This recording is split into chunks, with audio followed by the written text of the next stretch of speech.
গুরুত্বপূর্ণ একটি টপিকস নিয়ে আপনাদের সামনে কথা বলবো। মহাগ্রন্থ আল কোরআনের প্রতিটি আয়াত গুরুত্বপূর্ণ, এতে কোনো সন্দেহ নাই। কোরআনে কারীম নিজেই বলেছে, ইন্না হাযাল কোরআন ইয়াহদি লিল্লাতী হিয়া আকওয়াম। নিশ্চয়ই এই কোরআন মানুষকে সেই পথের দিশা দেয় যা চূড়ান্ত সঠিক, যার মধ্যে ভুল হওয়ার কি কোনো সম্ভাবনা আছে? কোরআনের দিক নির্দেশনা যদি মানুষ ফলো করে, কোরআনে কারীমটাকে যদি মানুষ হৃদয়ে ধারণ করে, নবী করিম সাল্লাল্লাহু আলাইহি সাল্লাম বলেছেন, ইন্না হাযাল কোরআনা সাবাবুন। কোরআন হচ্ছে এমন একটা রশি, তরফুহু বিআইদিল্লাহি ওয়া তরফুহু বিআইদিকুম। এই রশির এক মাথা আল্লাহর হাতে, আরেক মাথা বান্দা তোমাদের হাতে। লান তাদিল্লু ওয়া লান তাহলিকু বা'দাহু আবাদা। যতক্ষণ পর্যন্ত এই রশিটাকে মজবুত ভাবে ধরে রাখতে পারবে, তোমরা কশ্চিন কালেও পদস্খলিত হবে না, তোমরা ধ্বংসপ্রাপ্ত হবে না। তোমাদের নিরাপত্তার গ্যারান্টি আল্লাহ রাব্বুল আলামিন নিজ হাতে গ্রহণ করেছেন। চিৎকার দিয়ে সুবহানাল্লাহ। গোটা দুনিয়ার মধ্যে মুসলিম সমাজ যত জায়গায় অরাজকতার সম্মুখীন হয়েছে, মুসলমানদের যত জায়গায় ধস নেমেছে, যত জায়গার মধ্যে মুসলমানদের বিপর্যয় সৃষ্টি হয়েছে, সব কারণ একটাই, মুসলমান কোরআন বিমুখ হয়েছে। আজকে সামাজিক অবক্ষয় যেটা সৃষ্টি হয়েছে আমাদের মধ্যে, এটা কোরআনে কারীমকে হালকা দৃষ্টিতে দেখার কারণেই সৃষ্টি হয়েছে।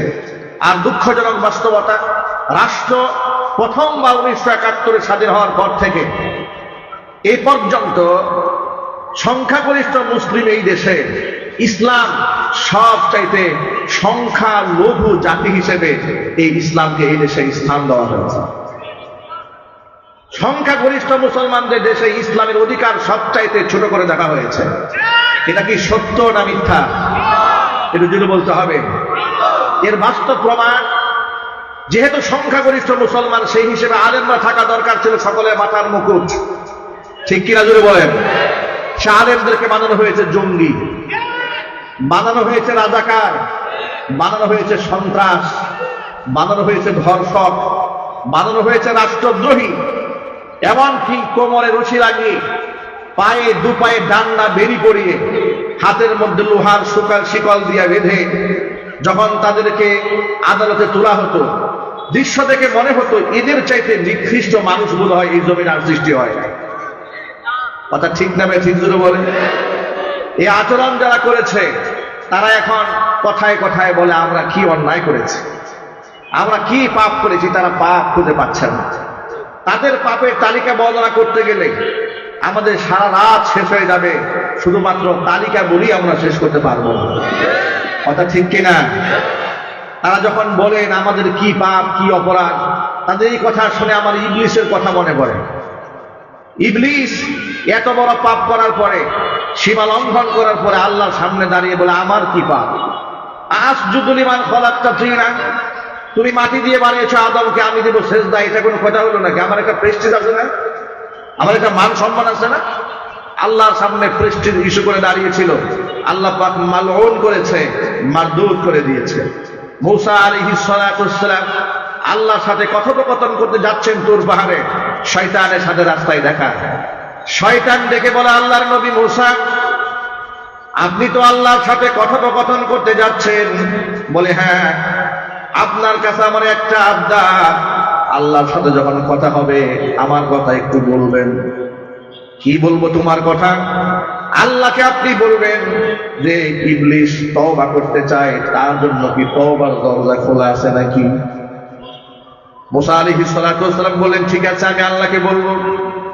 তোর পাহাড়ে গেলেন, আল্লাহর সাথে কথোপকথন শেষ করার পরে এবার শয়তানের আবদার রক্ষা করে মূসা আলাইহিস সালাতু সালাম আল্লাহকে বললেন, রব্বুল আলামিন, ইবলিস তওবা করতে চায়, তার জন্য কি তওবার দরজা খোলা আছে নাকি?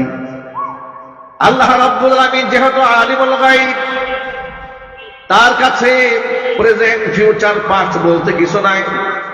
সকল জামানা তার কাছে সমান, সময় দিয়ে তাকে আটকে রাখা যায় না। তিনি বললেন, মূসা রে, শয়তান তো তওবা করবে না। বলে আল্লাহ, সে তো জানতে চেয়েছে তওবা করতে চায়। আল্লাহ রাব্বুল আলামিন বলেন, হ্যাঁ, ইবলিসের জন্য তওবার দরজা খোলা আছে। ইবলিসকে বলে দিও যে আদমকে সিজদা না দেওয়ার কারণে সে মারদুদ হয়েছে, মালউন হয়েছে, অভিশপ্ত হয়েছে। সে আদম তো এখন আর দুনিয়াতে নাই, মারা গেছে।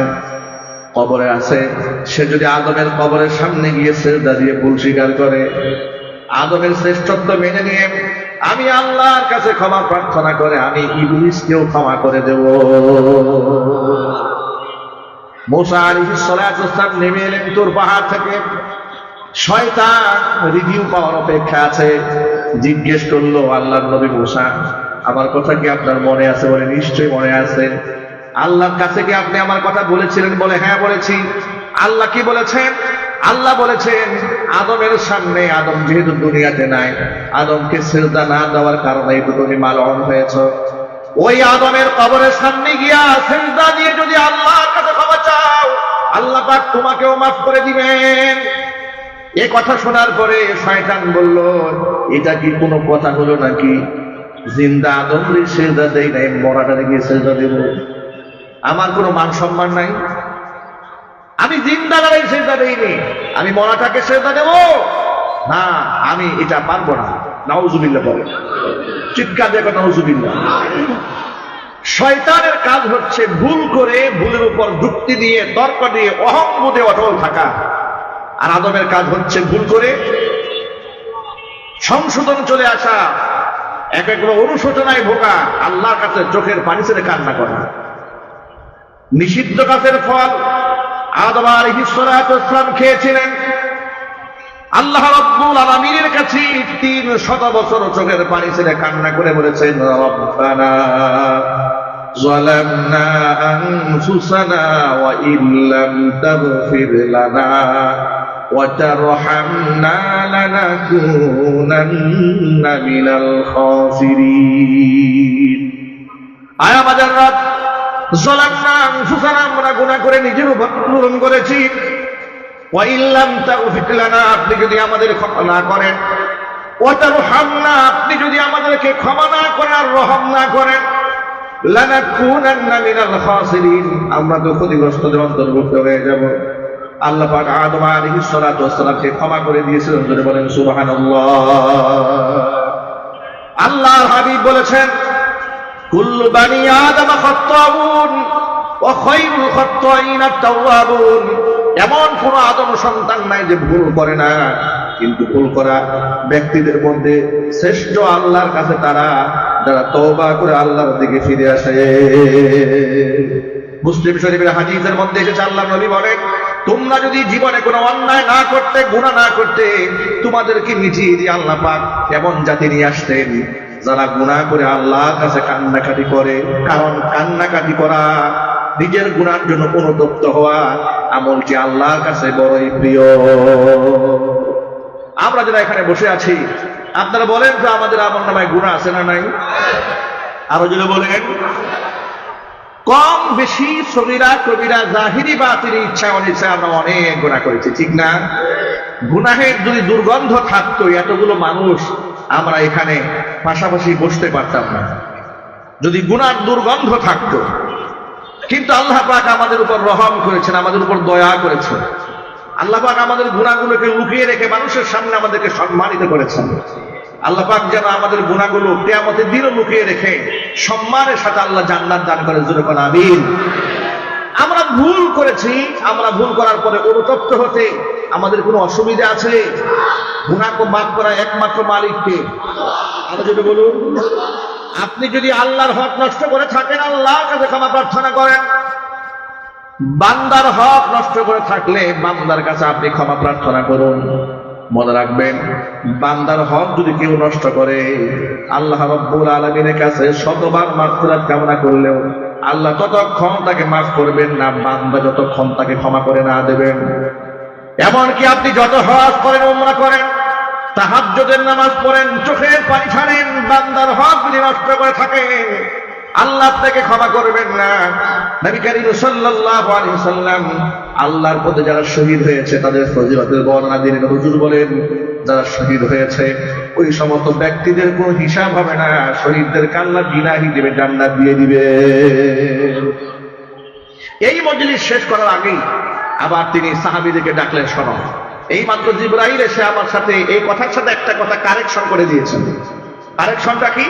কারেকশন হচ্ছে, হ্যাঁ, আল্লাহর পথে শহীদ হয়ে যাওয়া ব্যক্তিও যদি বান্দার হক নষ্ট করে থাকে, তাহলে কিয়ামতের দিন শহীদকেও আল্লাহর আদালতে আসামি হয়ে যেতে হবে।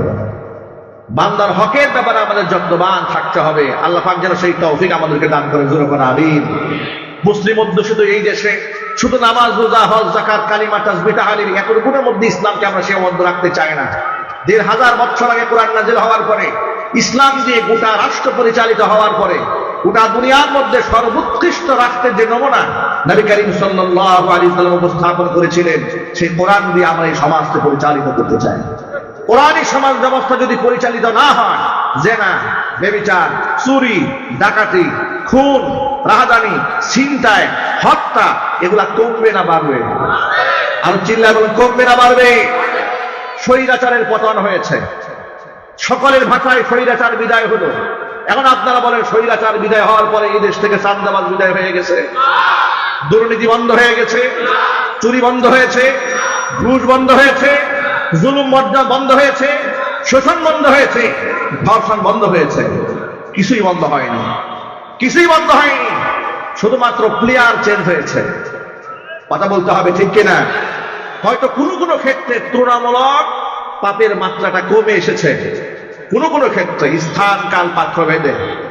আর সেখানেও যারা কমেছেন তারা অনেকেই হয়তো ডান বাম লক্ষ্য করে অবস্থাকে পর্যবেক্ষণ করছেন যে রাষ্ট্র একটু পরিবর্তিত হলো, আগে তো সীমাহীন অপরাধ করেছি, এখনই যদি আবার সে আগের মতো চলতে থাকি তাহলে তো আবার ঘা নিজের উপর আসতে পারে। হয়তো সেই সতর্কতা নিয়ে আছেন, কিন্তু সমাজ থেকে অন্যায় যদি একবারে মূলোৎপাদিত করতে হয়, কোরআনে যে প্রেসক্রিপশন আল্লাহ দিয়েছেন, সেই প্রেসক্রিপশনের বিকল্প কোনো রাস্তা নেই। কথা ঠিক কিনা? এই কথাকে আপনারা মনে মনে বিশ্বাস করেন? কারা কারা বিশ্বাস করে? হাত দিয়ে, কিন্তু মন থেকে কারা বিশ্বাস করেন? আল্লাহ এই বিশ্বাসের উপরে আমাদের জীবন থেকে, এই দুনিয়ার ময়দান থেকে যখন বিদায় হব, আল্লাহ যেন এই বিশ্বাস নিয়ে বিদায় হওয়া তো কিন্তু আপনারা জোর বানাবেন। হাত নামান। যদি বিশ্বাস করে থাকেন তাহলে দেখুন, আপনাদের চোখের সামনে একটি বাস্তব উদাহরণ দিয়ে আমি আপনাদের সামনে একটি আয়াতে কারিমার ব্যাখ্যা শোনাতে চাই। মাত্র সপ্তাহখানেক আগে একটি ঘটনাকে গোটা বাংলাদেশ নাড়াচাড়া দিয়েছে। সেই ঘটনা হচ্ছে আপনাদের পার্শ্ববর্তী এলাকা লালবাগ থেকে না মোহাম্মদপুর থেকে 11 বছরের এক মেয়ে, পত্রিকায় পেলাম সে হারিয়ে গেছে। হারিয়ে যাওয়ার পরে গোটা দেশ তুলপারে হয়ে গেল, মিডিয়াতে সংবাদ প্রচার হলো। আমাদের ফ্যামিলিতেও লোকেরা দুঃখ প্রকাশ করলো যে একটা মেয়ে হারিয়েছে, মা ক্যান্সার রোগে আক্রান্ত, অসহায় পরিবার খুব দুঃখ প্রকাশ করেছে। সকালবেলা পুলিশ ইনভেস্টিগেশন করে দেখে কিসের সে হারিয়ে গেছে, বয়ফ্রেন্ডদের হাত ধরে সে পালিয়ে গেছে। হিন্না সাথে কার নাউজুবিল্লাহ, একটু জুড়ে বলতে হবে নাউজুবিল্লাহ। পরের দিন সময় টিভির অনলাইন পোর্টালে কি লিখেছে, এদেশের মিডিয়া সাংবাদিকরা লিখেছে, হারিয়ে যাওয়া শিশুটাকে পুলিশ পুনরুদ্ধার করেছে। আচ্ছা, শিশু কি বয়ফ্রেন্ডের সাথে হাত ধরে পালিয়ে যাবে? কথা বুঝেন না আপনারা? যে মেয়েটি বয়ফ্রেন্ডের হাত ধরে পালিয়ে যেতে পারে, সে কি শিশু থাকতে পারে? চিৎকার দিয়ে বলেন। বাল্য বিবাহ কিংবা শিশু বিবাহ, এই ধরনের ধোঁয়া তুলে এই দেশে, মুসলিম দেশে বিবাহকে কঠিন করা হয়েছে। এটা কোরআনকে চ্যালেঞ্জ করা হয়েছে, জিনা ব্যভিচারকে সহজ করা হয়েছে। সাভারে 2019 সালে একটি মেয়ের বিবাহ হচ্ছে 18 বছরের কম বয়সে। সেখানে দায়িত্বশীল লোকেরা গেলে গিয়ে বললেন, এই মেয়ে তুমি যে বিবাহ করছো, বাপ মা জোর করে দিচ্ছে? বলে না, আমি বিবাহতে রাজি আছি। তো এই অল্প বয়সে বিবাহ করছো কেন? জানো না 18 বছরের নিচে বিবাহ করা যায় না? বলে জানি। ছেলেটি আমাকে পছন্দ করে, আমিও ছেলেটিকে পছন্দ করি, পারিবারিক বন্ধনে আবদ্ধ করে দেওয়া হচ্ছে। বলে অসুবিধা কি? পছন্দ যদি করে 18 বছর পর্যন্ত ধৈর্য ধরবে, আর তুমি 18 বছর পর্যন্ত চুকায়া প্রেম করবে। মিডিয়া কর্মীদের সামনে, ক্যামেরার সামনে বাচ্চাকে শেখাচ্ছে 18 বছর পর্যন্ত প্রেম করবা, বিবাহ করবে কেন? নাউজুবিল্লাহ বলবেন না? এগুলো বাচ্চাদেরকে যারা শেখায় যে বিবাহ করা যাবে না, প্রেম করা যাবে, আল্লাহর কসম এরা আল্লাহর গোলাম নয়, এরা শয়তানের গোলাম। কথা ঠিক না ঠিক? রাষ্ট্র সংস্কারের কাজ চলছে। সমন্বয় এবং রাষ্ট্র পরিচালকদেরকে বলবো, শরিয়াত বিরোধী, রাষ্ট্র বিরোধী কিংবা মানবতা বিরোধী যত আইন আছে এগুলাকে সংশোধন করতে হবে। জিনা ব্যভিচারকে কঠিন বানাতে হবে, বিবাহের আইনকে সহজ করে দিতে হবে। এবার আপনি কোরআন থেকে একটু আয়াতটা মিলাইন। আল্লাহ কি বলছেন? সূরা নূরের 32 নম্বর আয়াতে আল্লাহ বলছেন, وأنكحوا الأيام منكم والصالحين من عبادكم وإمائكم তোমরা তোমাদের অবিবাহিত ছেলে মেয়েদেরকে বিবাহ দিয়ে দাও, তোমাদের অধীনস্থ দাস দাসীদের বিবাহের বন্দোবস্ত করে দাও। বিবাহ করায় দেওয়ার সময় ছেলেদের পয়সা বা ইনকাম যদি কমও থাকে ভয় পাওয়ার কোনো কারণ নাই। যে সমস্ত গার্জিয়ানরা এখানে আছেন মনে মনে ভাবেন আমার ছেলে একটু ভালো করে দাঁড়ায়নি, প্রতিষ্ঠিত হয়নি, নিজের পায়ে দাঁড়িয়ে নিক, ইস্টাবলিশ হয়ে নিক, ক্যারিয়ার ভালো করে গড়ে নিক, বিসিএস ক্যাডার হয়ে নিক, সরকারি চাকরি পেয়ে নিক, আছে না নাই?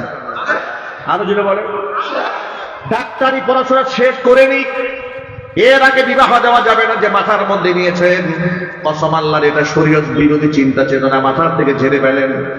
আল্লাহ পাক বলেন ওর অর্থনৈতিক অবস্থা যদি দুর্বল থেকেও থাকে, ইয়াকুনু ফুকারা, সে যদি দরিদ্র হয়ে থাকে, ইউগনিহিমুল্লাহু মিন ফাদলিহি, অবশ্যই আমি আল্লাহ তাআলা বিবাহ করার পরে তাকে আমি সচ্ছল বানায়া দেব। আল্লাহ কি মিথ্যা কথা বলেন? চিল্লায় বলেন আল্লাহ মিথ্যা কথা বলে?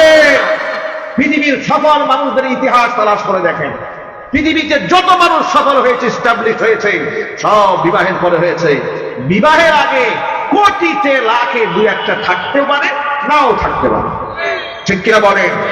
বিবাহ মানুষকে দায়িত্বশীল বানায়, বিবাহ মানুষের ঈমানকে মজবুত করে। আর নিকাহু নিসফুল ঈমান, ঈমানের অর্ধেকটাই বিবাহ। এমনকি বিবাহ মানুষকে আত্মসংযমী করে, দায়িত্বশীল বানায়, তার চোখের হিফাজত করে, লজ্জাস্থানের হিফাজত করে। আজকে আপনাদের সন্তানদেরকে যথাসময়ে বিবাহ